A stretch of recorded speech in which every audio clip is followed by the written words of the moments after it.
ಪರಂ ಪರಾತ್ಪರಂ ಭವ್ಯ ಗುಣೈರುದಾರಂ ಪ್ರಪಂಚಲೀಲಾ ಲಲಿತಾವತಾರಂ ಕಲಾಕಲಾಪಾತಿಕ ಸದ್ವಿಚಾರಂ ತ್ರಿವಿಕ್ರಮಾನಂದ ಗುರುಂ ಸ್ಮರಾಮಃ.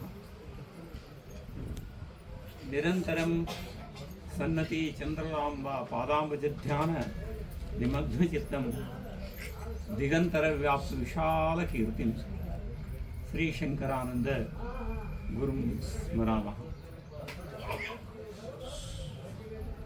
ಆದಿನಾಥ ಪರಂಪರೆಯನ್ನು ಅನಂತ ರೀತಿಯಿಂದ ಸಾಷ್ಟಾಂಗ ನಮಸ್ಕಾರ ಪೂರ್ವಕ ನಮಸ್ಕರಿಸಿ, ಇಂದಿನ ನನ್ನ ದೈವ, ಇಂದಿನ ದೈವ ಯಾವುದು? ನನ್ನ ದೈವ. ನಾನು ನಿನ್ನಳು, ನೀನು ನನ್ನಳು ಎಂಬ ಮಾತನ್ನು ಪ್ರಾರಂಭದಲ್ಲಿ ಅವರು ತುಂಬಿದ ಹೃದಯದಿಂದ, ನಾವೆಲ್ಲ ಆಕಾಶದಲ್ಲಿಯ ಗಡಿಗೆಗಳು ಅಷ್ಟೇ, ಇವೆಲ್ಲ ಮಡಿಕೆಗಳು, ಕುಂಬಾರನ ಗಡಿಗೆಗಳು. ಆ ಕುಂಬಾರನ ಗಡಿಗೆಯಲ್ಲಿ ಹವಣಾದಂಥ ಆಕಾಶದಂತೆ ನಾವು ಇದ್ದೇವೆ. ಇವೆಲ್ಲ ಕುಂಬಾರನ ಗಡಿಗೆಗಳು. ಕುಂಬಾರ ಗಡಿಗೆ ಒಡೆದ್ರೆ ಒಳಗಿನ ಆಕಾಶ ಒಡೆಯಂಗಿಲ್ಲ.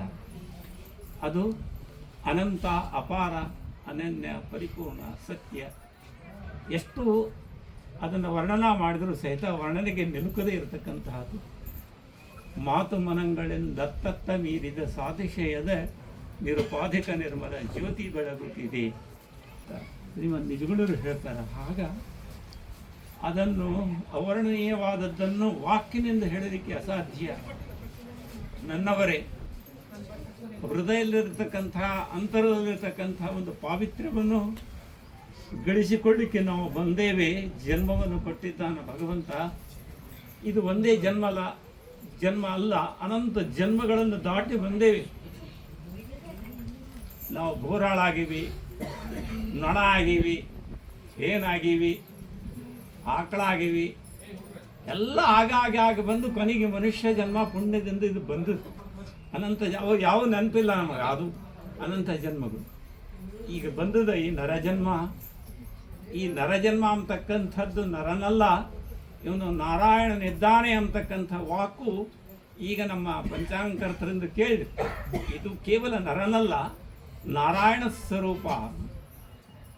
ವಿಶೇಷ ಅಂದರೆ, ನೀವು ಎಲ್ಲಿಂದಲೋ ಬರುವಾಗ ಬಂದೇವೆ, ಇಲ್ಲಿಂದ ಹೋಗಬೇಕಾಗತ್ತೆ. ಇಲ್ಲೇ ಅಂತ ಇರಂಗಿಲ್ಲ, ಬಂದೇವೆ ಅಂದಮೇಲೆ ಹೋಗಬೇಕು. ಎಲ್ಲಿಗೆ ಹೋಗ್ಬೇಕು? ಇದು ಸುಮ್ಮನೆ, ಅದು ನಮ್ಮನೆ. ಇದು ಸುಮ್ಮನೆ, ಅದು ನಮ್ಮನೆ. ಆ ನಮ್ಮನೆಗೆ ಹೋಗೋ ತನಕಲೂ ಆ ಪರಮ ಪುರುಷನ ಪಾವಿತ್ರ್ಯವಾದಂತಹ ಶಿವದರ್ಶನ, ಶಿವಸ್ವರೂಪದಲ್ಲಿ ಬೆರೆಯುವುದಕ್ಕಿಂತಲೂ ಮೊದಲು ಶಿವನಾಗಿ ಶಿವನನ್ನು ಹುಡುಕು ಅಂದ್ರೆ ಆ ಮಾರ್ಗ ಸಿಕ್ತದೆ. ಗೌರಿಯಾಗಿ ಗೌರಿ ಪೂಜೆಯನ್ನು ಮಾಡು. ಸರ್ವಮಂಗಲ ಮಾಂಗಲ್ಯ ಶಿವೇ ಸರ್ವಾಸಾಧಿಕೆ ಅಂತ ಗಂಟೆ ಹೊಡೆದ್ರೆ ಇಲ್ಲ. ಆ ಗೌರಿಯಾಗಿ ಗೌರಿ ಪೂಜೆಯನ್ನು ಮಾಡು, ಶಿವನಾಗಿ ಶಿವನ ಪೂಜೆಯನ್ನು ಮಾಡು. ಆಯಾ ದೈವತೆಗಳು ಇದ್ದದ್ದು ಒಂದೇ, ಆದರೆ ನಮಗೆ ಅನುಕೂಲಾರ್ಥವಾಗಿ ಅನೇಕ ಊರುಗಳವ. ಆ ಊರಿನಿಂದ ಹೊರಡಬೇಕು ಅಂತ ಪಾಂಡಣ್ಣವರು ಹೇಳಿದಂಗೆ ಇವು ಅನೇಕ ರೀತಿಯಿಂದ ಪೂಜಾ ಒಂದು ವಿಧಿಗಳನ್ನು 33 ಕೋಟಿ ದೇವತೆಗಳನ್ನು ನಮ್ಮ ಸನಾತನ ಧರ್ಮದಲ್ಲಿ ಹೇಳಿಕೊಂಡು ಬಂದರು. ಯಾವುದು ಸುಳ್ಳಲ್ಲ, ಯಾವುದೂ ಖರೆ ಅಲ್ಲ, ಯಾವುದೂ ಸುಳ್ಳಲ್ಲ, ಯಾವುದೂ ಖರೆ ಅಲ್ಲ. ಆದರೆ ಇದ್ದದ್ದೊಂದು ಮಾತ್ರ ಅದು ಸತ್ಯ. ಸತ್ಯಮೇವ ಜಯತೆ ಅಂತ ಹೇಳ್ತದೆ. ಅಂಥ ಸತ್ಯ ಸ್ವರೂಪ ಅಂತಕ್ಕಂಥದ್ದು, ಆ ಪರಮಾತ್ಮ ಅಂತಕ್ಕಂಥದ್ದು ನಮ್ಮಲ್ಲೂ ಅಂತರ್ಗತವಾಗಿ ಹೊರಗು ಒಳಗು ತುಂಬಿಕೊಂಡು ಆಕಾಶದಂತೆ ವ್ಯಾಪ್ತನಾಗಿದ್ದಾನ ಎಂಬುದು ನಿಮ್ಮೆಲ್ಲರಿಗೂ ಸುಖದ ಒಂದು ದರ್ಶನ ಅದ. ಸೋಪಾನನಾಥರ ಬಳಿ ನೀವೇನು ಬಂದಿರಲ್ಲ, ನೀವು ಸುಮ್ಮನೆ ಬಂದಿಲ್ಲ. ಯಾರು ಬರ್ಬೇಕಾದ್ರೂ ಸಹಿತ ಅವ್ರು ಏನೋ ನಿಮಗೆ ಕೊಟ್ಟಾರ, ಅದನ್ನು ಮತ್ತೆ ಕೊಡ್ಲಿಕ್ಕೆ ವಾಪಸ್ ಬಂದಿರಿ. ಇಂಥ ಒಂದು ಅಪರೂಪದ ದರ್ಶನ ನಿಮ್ಮನ್ನು ನೋಡಿ ನನ್ನನ್ನೇ ನಿಮ್ಮಲ್ಲಿ ನೋಡಬೇಕಾಗ್ಯದ ಅಷ್ಟೇ.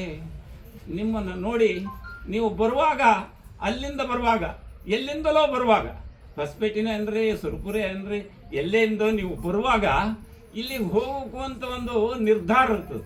ಇಲ್ಲಿಗೆ ಗಮಹಾರಕ್ಕೆ ಹೋಗಬೇಕು. ರಾಮ ಬಿಟ್ಟ ಬಾಣದಂತೆ ನೇರವಾಗಿ ಬಂದು ಈ ಸ್ಥಾನವನ್ನು ತಲುಪಿ ಎಲ್ಲಿ ಇದೊಂದು ನಮ್ಮದು ಪುಣ್ಯವಂತರ ಮಹಾಪುರುಷರ ಯೋಗಿಗಳ ಸಾಧಕರ ಒಂದು ಮಹಾಯಜ್ಞ ತಪೋಭೂಮಿಯಾದಂತಹ ಒಂದು ಪವಿತ್ರ ಸಗರ ನಾಡಿನಲ್ಲಿರ್ತಕ್ಕಂಥ ಪಾವಿತ್ರ್ಯವನ್ನು ಉಣ್ಲಿಕ್ಕೆ ನಾವೆಲ್ಲ ಬಂದೀವಿ ಈ ಜನ್ಮ ತಗೊಂಡು. ಎಲ್ಲಿದ್ದಲೋ ಬಂದೀವಿ.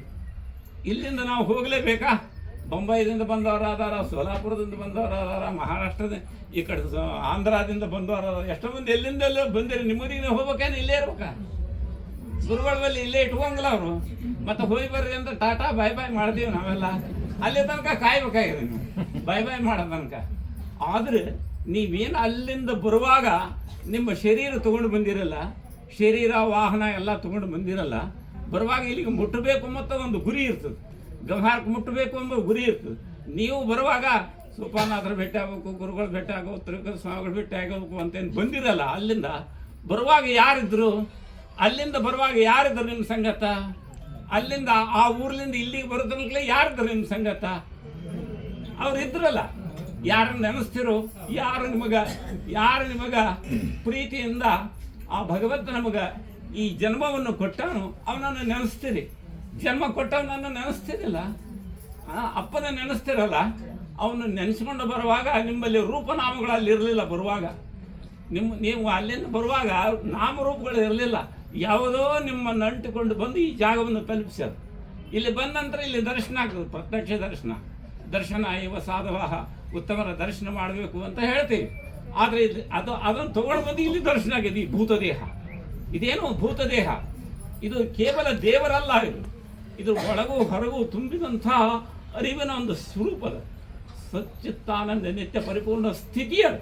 ಆ ಸ್ಥಿತಿಯನ್ನು ಕಾಣಲಿಕ್ಕೆ ನೀವೇನು ತೊಗೊಂಡು ಹೋಗಿರಲ್ಲ, ಅದನ್ನು ಮುಟ್ಟಿಸ್ಲಿಕ್ಕೆ ಬಂದಿರಿ. ಈಗ ನೀವೇನು ತೊಗೊಂಡು ಹೋಗಿರಿ ಎಲ್ಲರೂ ಆಶೀರ್ವಾದದಲ್ಲಿ ಏನಿತ್ತು ಎಂಬುದು ದಿನನಿತ್ಯ ಶುದ್ಧ ಕಲ್ಪನೆಯನ್ನು ಮಾಡಬೇಕು. ಅದೇ ಪೂಜೆ, ಮತ್ತೊಂದಲ್ಲ. ಕನಸು ಮನಸ್ಸು ನೆನಸು ಎದ್ದಾಗ ಬಿದ್ದಾಗ ಮಾನ ಅಪಮಾನ ಏನಾದರೂ ಸಹಿತ ಅಲ್ಲಿ ವ್ಯವಹಾರ ಇರ್ತದೆ. ಅದರದ್ದು ಎಂಥ ವ್ಯವಹಾರ? ಅದು ನಿಜವಾದಂತಹ ಕೊಡು ತಗೊಂಬೋದಲ್ಲದಂತಹ ವ್ಯವಹಾರ. ಅಂಥದ್ದನ್ನು ನೀವು ಮಾಡ್ಕೊಂಡು ಬಂದಿರಿ. ಅದಕ್ಕೆ ನೀವು ಏನು ಯಾರನ್ನ ಕರ್ಕೊಂಡು ಬಂದಿರೋ ಸಂಗತ, ಮತ್ತೆ ಇಲ್ಲಿಂದ ಹೋಗುವಾಗ ಅವ್ರನ್ನ ಕರ್ಕೊಂಡು ಹೋಗ್ತಾರೆ, ಇಲ್ಲೇ ಬಿಟ್ಟು ಹೋಗ್ತೀರ. ಅವ್ರನ್ನ ಕರ್ಕೊಂಡು ಹೋಗ್ತಾರೆ, ಇಲ್ಲೇ ಬಿಟ್ಟು ಹೋಗ್ತೀರ. ಈಗ ಬಂದಾಗ ಸೋಪಾನಾಥರ ದರ್ಶನ ಮಾಡಿರಿ, ಸ್ವಾಮಿ ದರ್ಶನ ಮಾಡಿರಿ, ಹೋಗೋ ಹೊತ್ತನ್ನ ಕರ್ಕೊಂಡು ಹೋಗ್ತಾರಲ್ಲ. ಆದರೆ ಇದು ದೇಹ ಬರಂಗಲ್ಲ, ಇದು ಬರಂಗಲ್ಲ. ಯಾವುದೋ ಒಂದು ನಿಮ್ಮಿಂದ ಬರ್ತದಲ್ಲ, ಅದು ಪರಮಾತ್ಮ, ಅದು ಸತ್ಯ, ಅದು ನಿತ್ಯ, ಕಣ್ಣಿಗೆ ಕಾಣಿಸಂಗಿಲ್ಲ. ಅದನ್ನು ಬಿಟ್ಟು ಜಗತ್ತಿಲ್ಲ. ಅಂಥದ್ದು ನಮ್ಮ ಸುತ್ತ ನಿಮ್ಮ ಸುತ್ತ ಹೆಣ್ಕೊಂಡು ಕೂತುವ ಆ ನಿಜವಾದಂಥ ಆಕಾಶಂತೆ, ಅಂತ ಆಕಾಶಂತ ಆತ್ಮ, ಆಕಾಶವತ್ತ ಆತ್ಮ ಅಂತ ಹೇಳ್ತದೆ ಯಾವಾಗಲೂ. ಇಂಥ ಅಧ್ಯಾತ್ಮ ಪರಂಪರೆ ನಮಗೂ ನಿಮಗೂ ಕಲ್ಯಾಣ ಮಾಡಲಿ ಅಂಥೇಳಿ ಈಗ ಹೆಚ್ಚಿನ ಟೈಮ್ ಆಗ್ಯದ. ಅದಕ್ಕೆ ನಿಮ್ಮಲ್ಲಿರೋದು ಆಶೀರ್ವಾದವನ್ನು ಮಾಡ್ತಾ ಮುಂದಿನ ವೇಳೆಗೆ ನಿಮ್ಗಳಿಗೂ ಸತ್ರ ಶುಭಾಶೀರ್ವಾದ. ಭಾಳ ದೂರ ಬಂದಿರಿ. ನಿಮ್ಮ ಮನಸ್ಸಿನಾಗ ನಾನು ಸದಾ ಇರ್ತೀನಿ. ನೀವು ಸದಾ ಮೋಕ್ಷ. ಅದರ ಬಗ್ಗೆ ಅಂತ ಕಾಲೇ ಮಾಮೇವ ಸ್ಮರನ್ ಮುಕ್ತ ಕಲೇವರಂ. ನೀವು ಹೋಗುವ ಕಾಲಕ್ಕೆ ನಿಮಗೇನು ಕೊಟ್ಟದ ಅದನ್ನು ಧ್ಯಾನ ಮಾಡ್ತಾ ಹೋಗ್ರಿ. ನಿಶ್ಚಯವಾಗಿ ಯಾವ ಯಮದೇವರು ನಿಮಗೇನು ಮಾಡಂಗಿಲ್ಲ. ಅದು ನಿಜವಾದಂಥ ತುಂಬಿರಿ, ನೀವು ನಿರ್ಧಾರ ಆಗಿರಿ, ನಿಜವಾದ ಸ್ಥಿತಿಯಲ್ಲಿದ್ದೀರಿ.